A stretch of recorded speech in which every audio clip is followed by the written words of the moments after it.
Good morning. Welcome to this morning service. We hope you're staying warm and awake. We have we're up an hour earlier, and hopefully you all were able to. Nowadays, most of us use our smartphones or some smart device as our alarm clock, and so it normally kind of resets itself at this time of the year. But still, to be having to wake up an hour earlier is challenging for some of us. So good to have you here this morning for our service. We'll begin with the reading of Sambujo and Sanbutsuge. You please join us in the reading of Okyo.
Okay, good morning, everyone.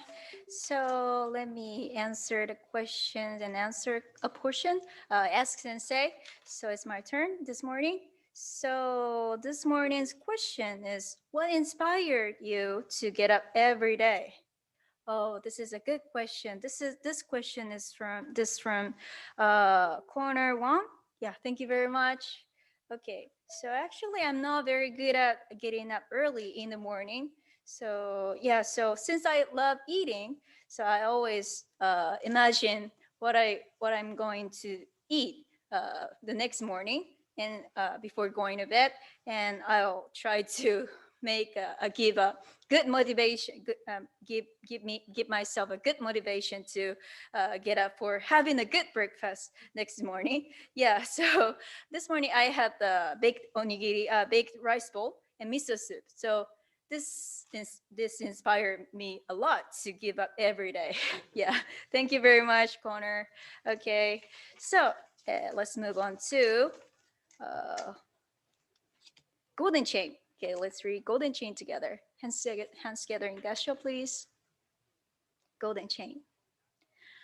I am a link in Amida's golden chain of love that stretches around the world. I will keep my link bright and strong.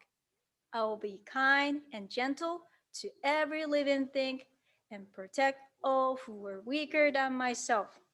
I will think pure and beautiful thoughts, say pure and beautiful words, and do pure and beautiful deeds.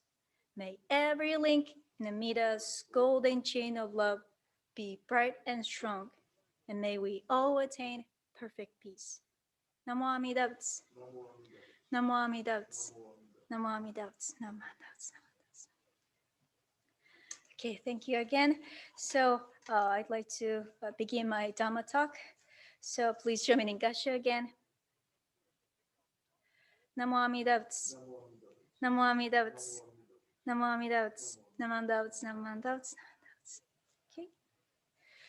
So daily saving time starts today. Yeah, yay! So springtime has come, and the days are getting longer. Yeah, I hope maybe. So I'd like to talk about the decoration of Naijin in an altar this morning. So at first I'll show you the Naijin once again. Let me see. Can you see that? Maybe this is a little bit far, but yeah, most parts are colored in gold, right? So when you see the Naijin of this Betsuin, have you thought about why everything, almost everything in Naijin is gold? Okay, come back to my podium. Welcome back. Okay, so now, yeah, I know you must have many questions about the decoration in altar in Naijin in our altar space, but the most remarkable thing must be the color of decoration. As I said earlier, they are all gold. Most of them are all gold, a gold, right? So I guess some of you have family altar at home, right? So what do they look like? It is said that the decoration of its Butsudan, a family altar in a tradition, Jodo Shinshu, is also traditionally colored in gold. But why? I never had thought about this until I became a Buddhist minister because I just took it for granted. But I learned that there were important meanings and messages for Amida Buddha. The decoration of Naijin shows us the world of Amida Buddha, the Pure Land. When Dhammakara Bodhisattva, before becoming Amida Buddha, established his land, Dhammakara Bodhisattva thought deeply about what kind of world he would like to make for a long, long, long time. And Dhammakara Bodhisattva wished the humans and devas in his land should all be the color of pure gold, or may he not attain perfect enlightenment.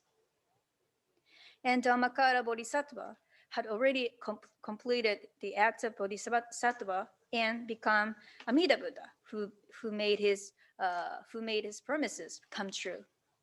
Then why did he choose the color of gold? If Dhammakara Bodhisattva chose blue, the Naijin would be colored in blue. If he chose red, it would be colored in red.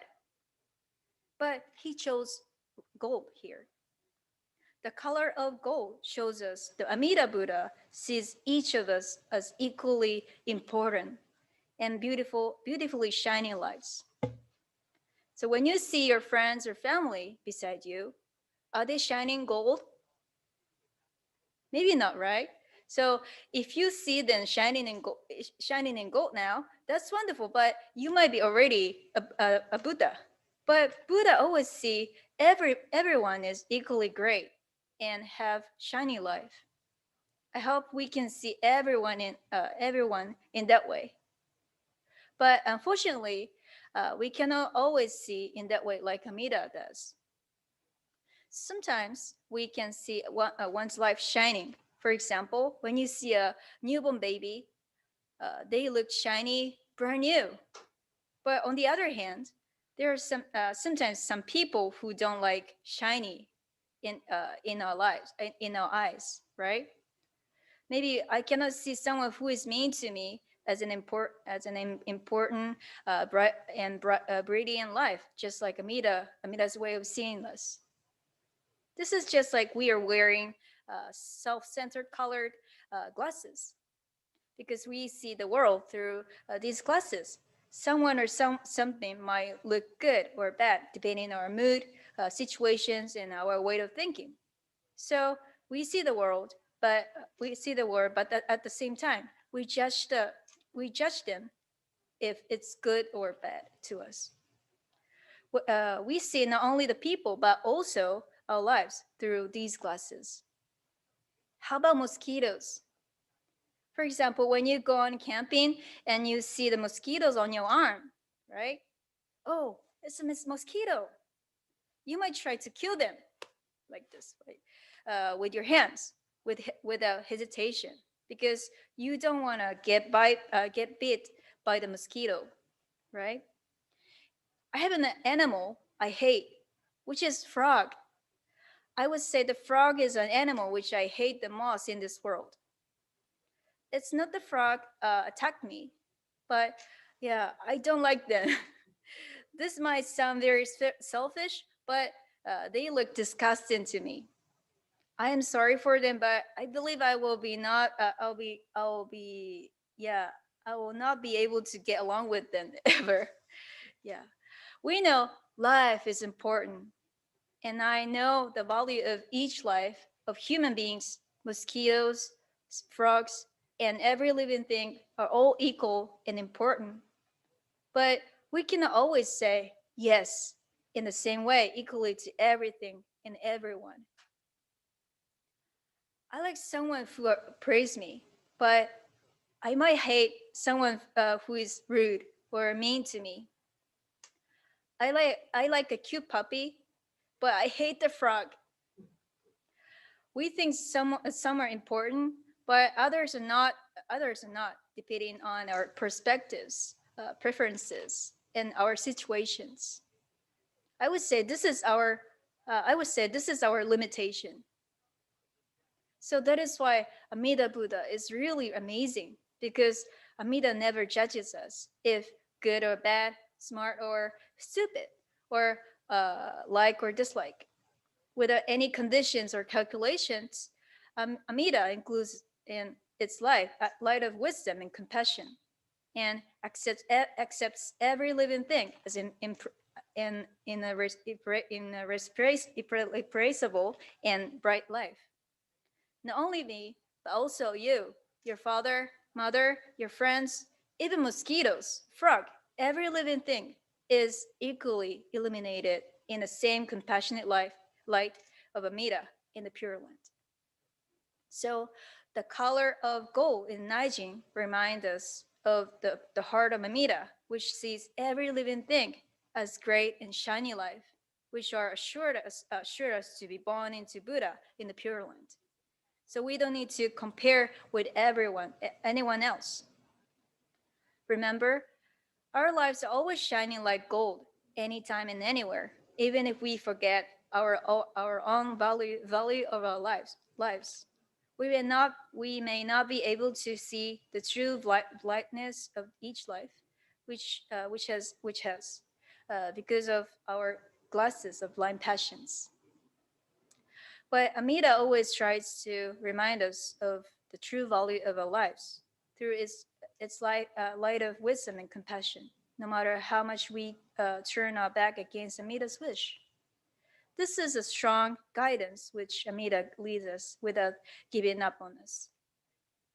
So let us respect each golden life which Amida's life illuminates. Thank you for listening. So please join in Gasho. I'd like to close this Dhamma talk with Gasho. Namo Amida Butsu. Namo Amida Butsu. Namo Amida Butsu. Namo Amida Butsu. Thank you.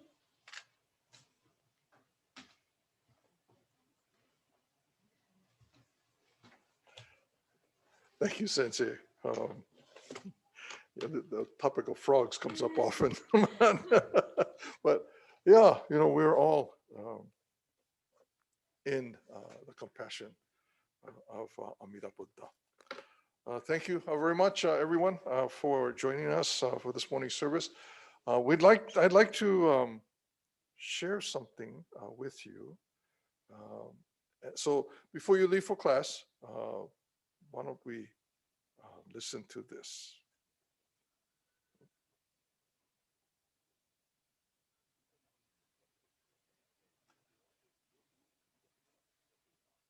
I have to get better at this.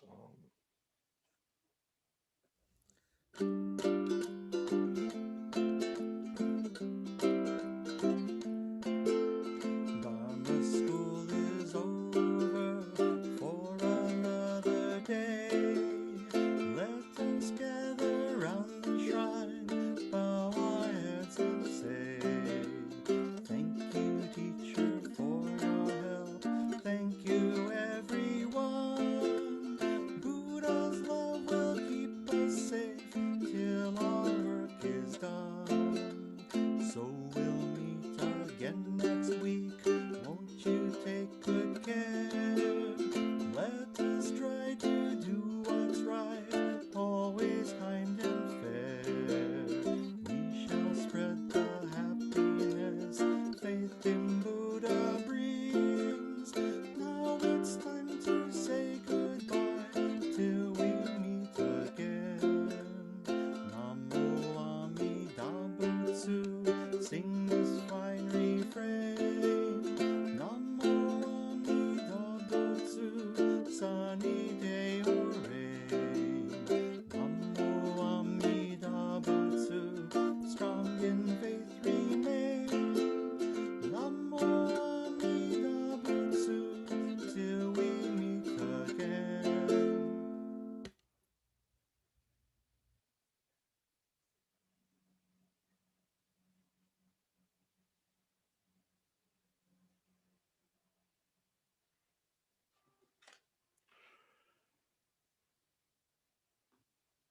Thank you, everyone. And thank you to Mr. Curtis and Elaine Jones and all the people who were involved in making that short video possible. But we'll try to introduce these kinds of additions to our service as, as we go along. But again, thank you, everyone, for participating in this morning's service. Next week is Ohigan.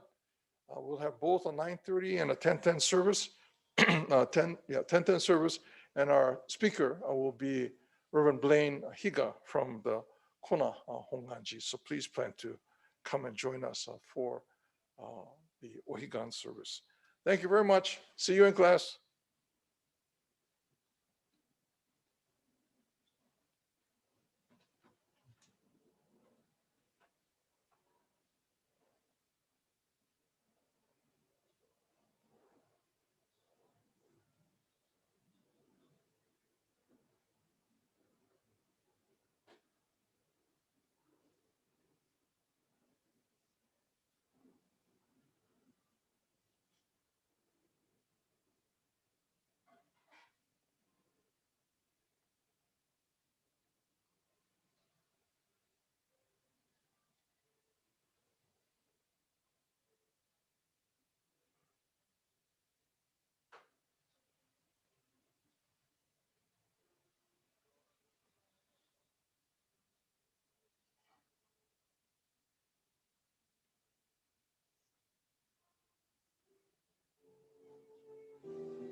Good morning.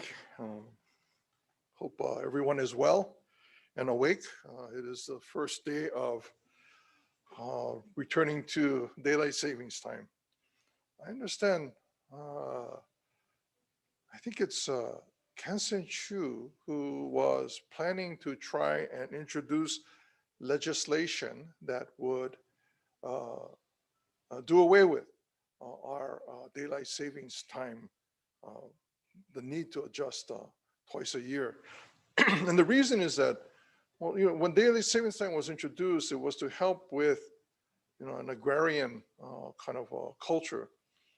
But as nowadays, we still have that as an important part of um, our culture. But they're finding that through research that actually daylight savings time, uh, when we change time like that, it causes to a lot of problems for us physiologically. It also there are more accidents. There are more, and so there are great costs to changing our time. Um, I grew up in Hawaii. There's no daylight savings time. Mikame Sensei grew up in Japan. There's no daylight savings time. So for both of us, we have to go through this, remind ourselves that this change occurs when this change occurs twice a year. But I hope that you're here and able to participate in this morning's service. Thank you very much. We'll begin with Sambujo, followed by the reading of Junirai. So if you please join us.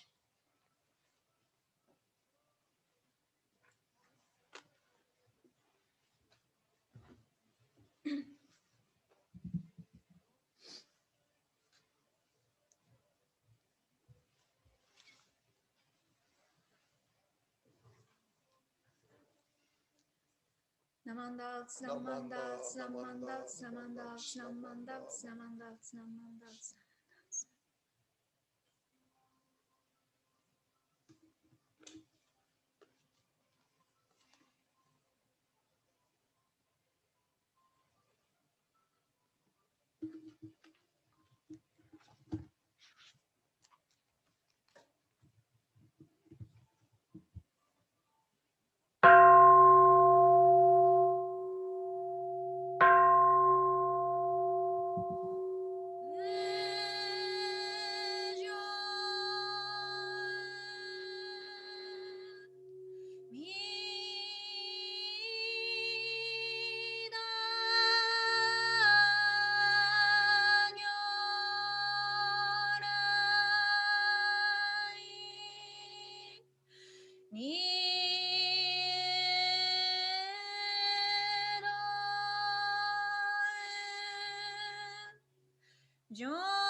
Would you please now join in the reading of the three treasures? And we'll read the three treasures from the service book on page 8. I know you probably don't have this in hand, but if you would please join in Kansho as I read this three treasures. Hard is it to be born into human life. Now we are living it. Difficult is it to hear the teachings of the Blessed One. Now we hear it. If we do not realize the truth in this life, when will it be realized? Let us reverently take refuge in the three treasures of the truth. I take refuge in the Buddha. May we absorb ourselves in the principle of the way to enlightenment and awaken in ourselves the supreme will. I take refuge in the Dharma. May we be submerged in the depths of the doctrine and gain wisdom as deep as the ocean. I take refuge in the Sangha. May we live in harmony in the great assembly as disciples of Buddha and be freed from all hindrances, becoming units of true accord in the life of harmony, in a spirit of universal oneness, freed from the bondage of selfishness. Even through myriads of ages of kalpas, hard is it to hear such an excellent, profound, and wonderful doctrine. Now we are able to hear and receive it.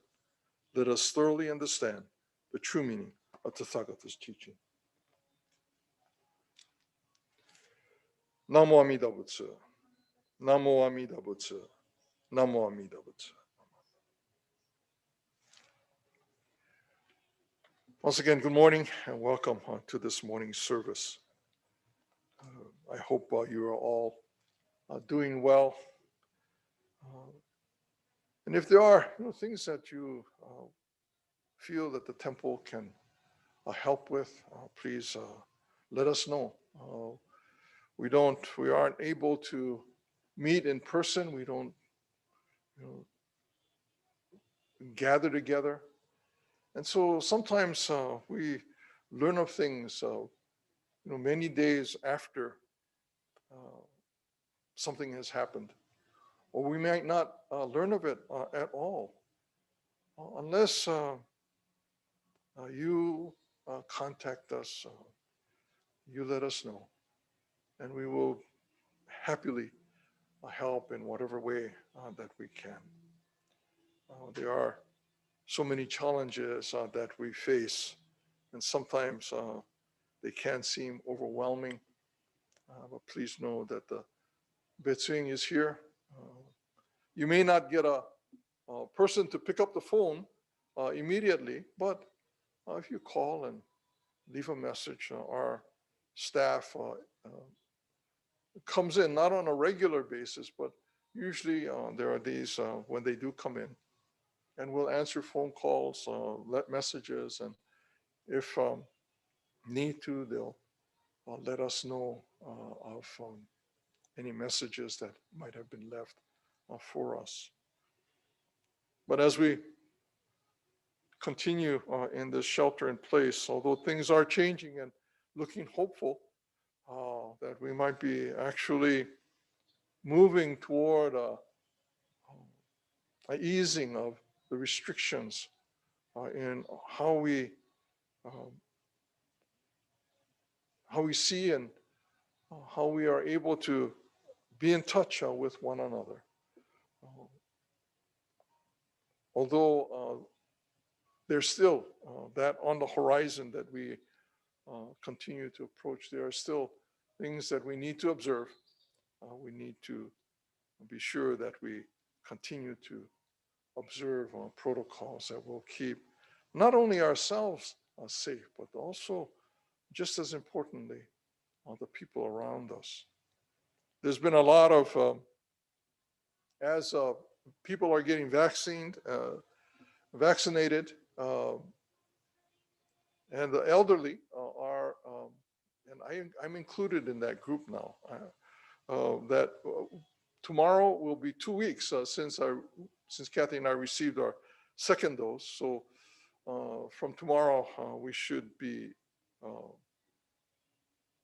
protected by the vaccination up to a point. And so we still have to be cautious and still have to take care. But there are many stories of grandparents being able to hug their grandchildren and even their own children, their adult children, for the first time being able to have contact, physical contact with family, and how wonderful that is to be able to do that.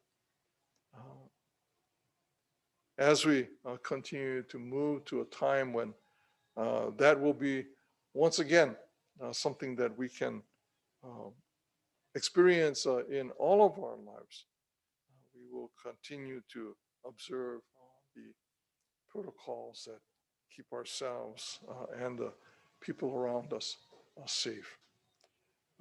Again, if you do have uh, things that you'd like to ask of the Betsuin, please let us know.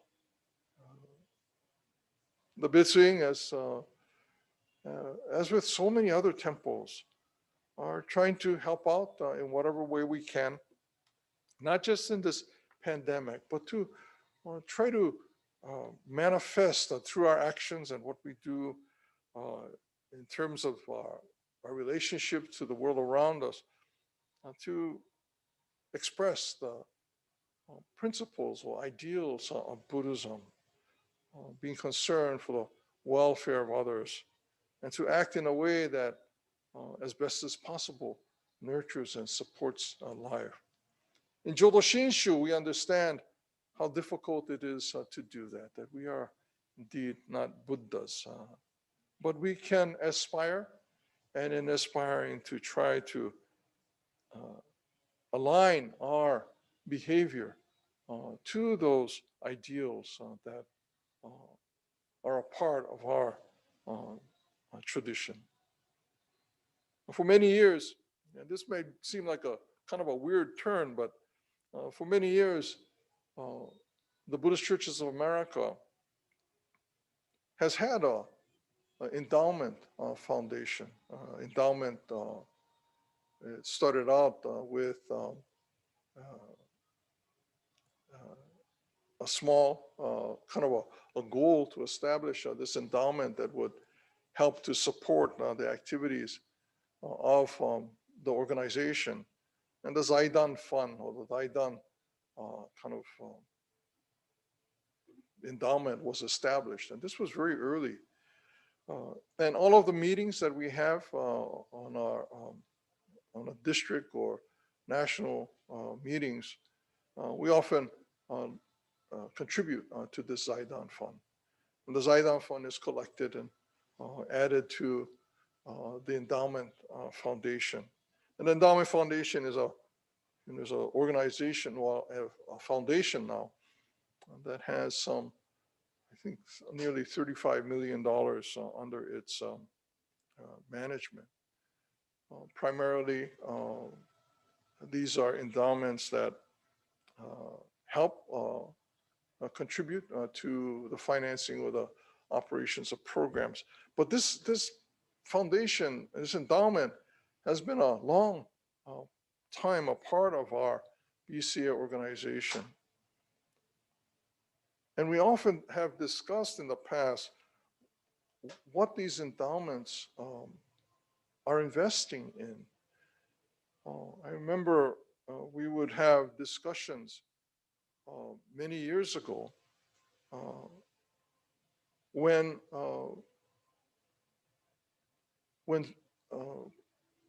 governments and schools were concerned about what was happening in South Africa with the apartheid, and how people were divesting their investments in South Africa as a way of convincing South Africa to move toward away from apartheid policies. And it was cutting off support to motivate South Africa to change its behavior. Kind of like pruning, right? You want to prune something in order for it to become something better. And that kind of worked.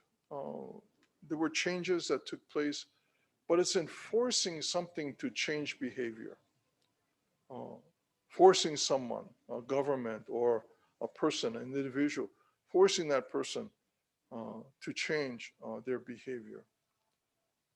And that's kind of, that works sometimes, but more often than not, because there are placed in place restrictions, there is always kind of working towards undoing those restrictions. We know in this pandemic how frustrating having those restrictions placed upon us can be, unless we think about what those restrictions mean, that they are not imposed upon us to not just to keep us in place, but actually that there is something beneficial from our behavior, that we protect not just ourselves, but the world around us. And in investments of the BCA, and I've been a part of the Endowment Foundation now for a few years. And one of the things that we've tried to encourage our investment firm, and fortunately, they too have taken this not just because of our encouragement, but because it is a practice now that they feel also is important, that they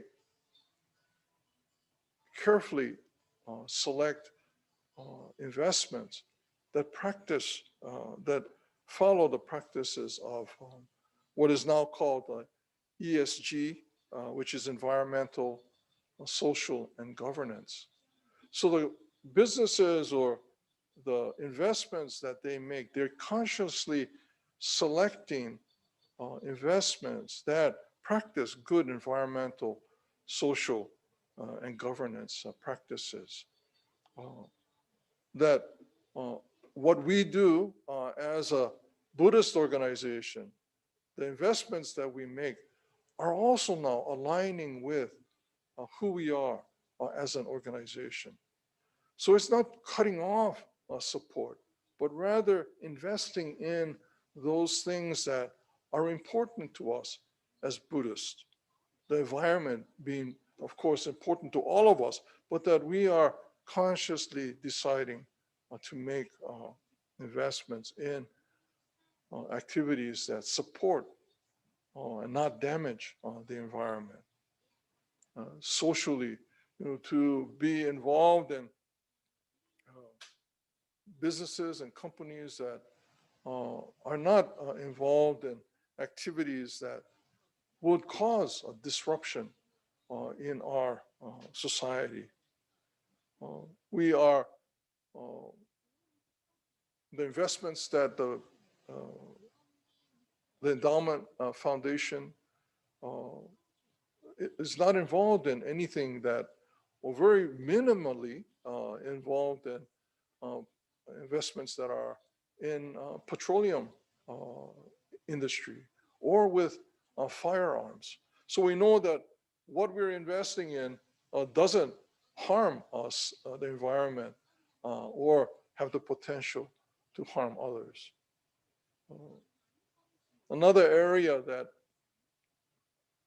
has recently become, recently meaning at least recently within our investment thinking, is diversity, equity, and inclusion. So that all the way that businesses operate, the governance under which they operate, is aware of and tries to move toward having balance within their governance, including diversity and equity and inclusion. So they'll look to companies that have, as, say, in their board of directors, that have, is a very diverse company that manage governance, a board of directors that manages the business. And so our endowment foundation, so there's a endowment foundation, there's a Buddhist Churches of America, there that of course Betsuin is a part of, and the Institute of Buddhist Studies. So these three make up our organization. And the endowment foundation has, within the past few years, become more aware of and the need to use its resources to support the kinds of activities that are important to us as Buddhists.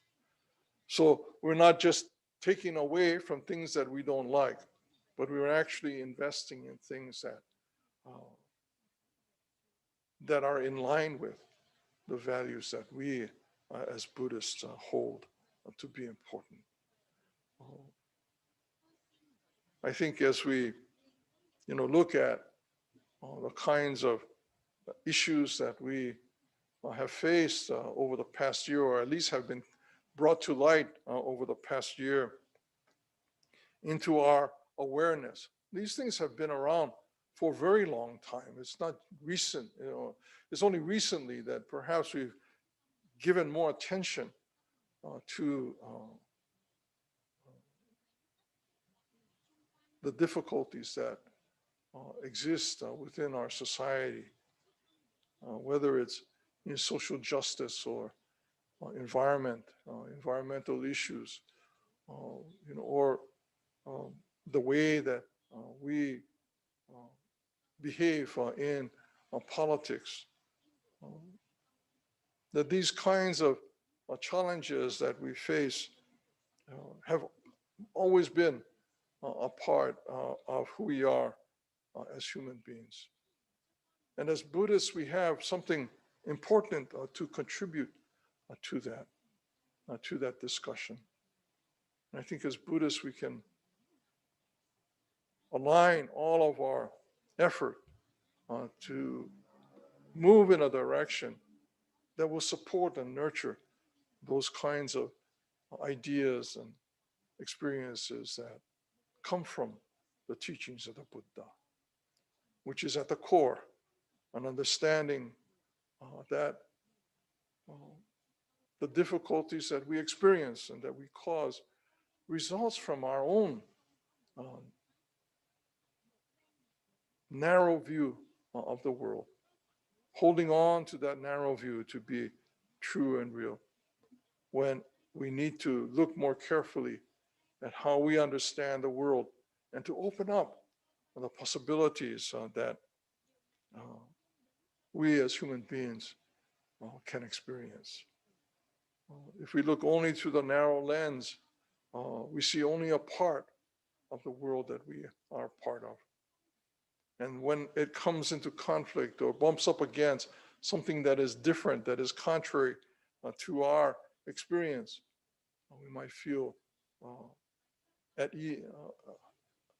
uneasy. We might feel threatened. We might feel insecure. But Buddhism reminds us that it is really just our narrow view of the world that results in the difficulties that we experience and that we cause. In Jodo Shinshu, of course, we understand. We're still Buddhists, and so we understand that these difficulties are there. We experience these difficulties because of that. But we also know how to cultivate the mind that sees things as they are, how difficult that is. But we are grateful that the assurance of Amida Buddha provides for the enlightenment of all beings. That assurance allows us to open up. That assurance allows us to look from a broader perspective,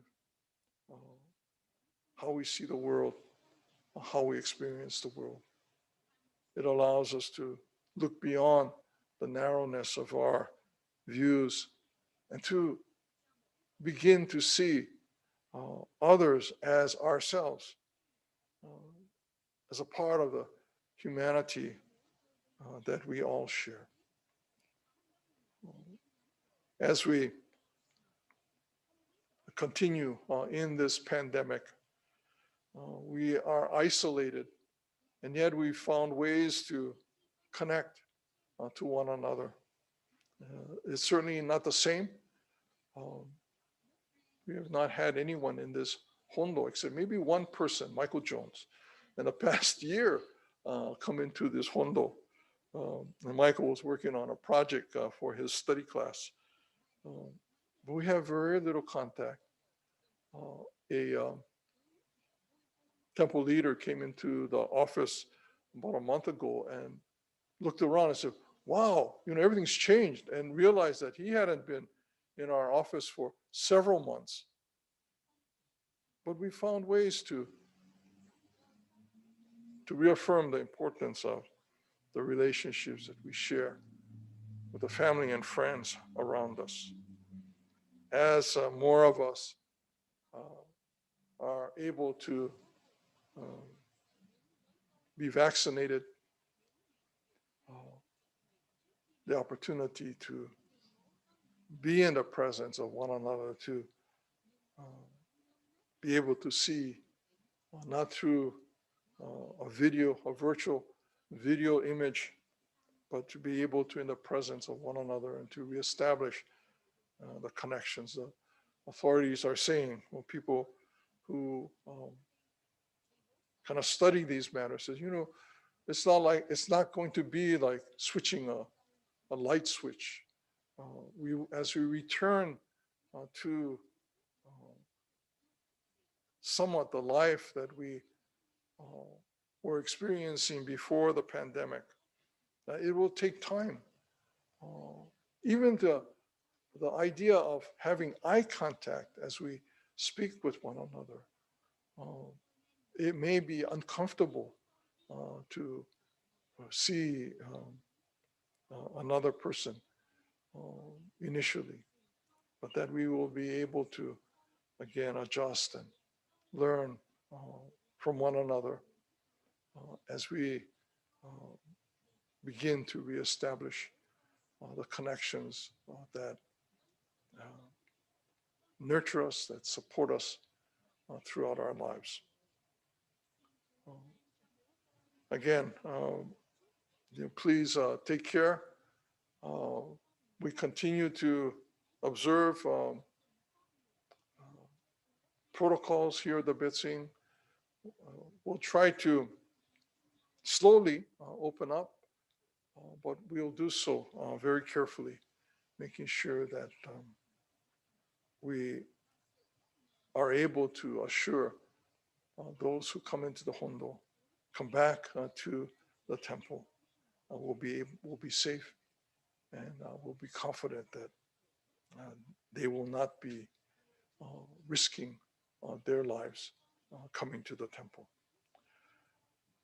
Thank you very much, everyone, for participating in this morning's service. Before we go, I'd like to share something with you. I didn't bring this with me. Let me, just a second.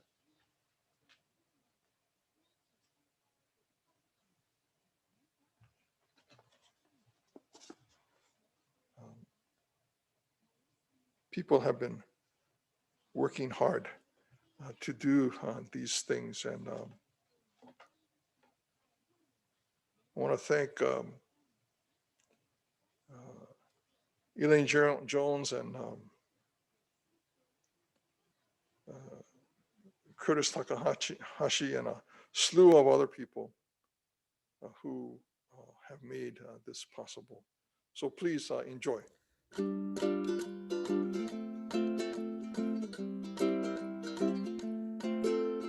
Dharma school is over for another day. Let us gather round the shrine, bow our heads and say, thank you, teacher, for your help. Thank you, everyone. Buddha's love will keep us safe till our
Thank you, everybody. Next week is Ohigan. We have a 9:30 and a 10:10 service. Please plan to join us for our Ohigan service. Our guest speaker will be Reverend Blaine Higa from Kona Honganji. I was talking to Blaine, when was it? Yesterday, day before yesterday. And